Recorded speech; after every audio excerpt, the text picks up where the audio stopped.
Gino alla fat. Gino allora come non la sei un momento gli amici dal complesso che nus fasin le sunadute, usavi un po' di ploe per qua.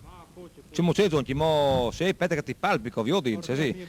No, perché venga un po' di stravenza, allora ogni tanto magari bisogna stare attenti di non rovinare le chitarre e di non bagnarti tanto. Cioè, non si sa anche tantumi, se arrivai ad ora anche a fare su nessuna dute.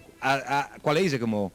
A c'è numero se arrivai? È terza, per come una mistura, Una mistura. Mezza furlana e mezza slovena, per Via con miese furlane e miese slovene, le misture dai squali, via.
E l'hanno perduto, l'hanno messe in che sono sposati, d'accordo? Vengono tutte anche queste su una tutte come ho sempre a passare le linee al sport a Paolo Cautro.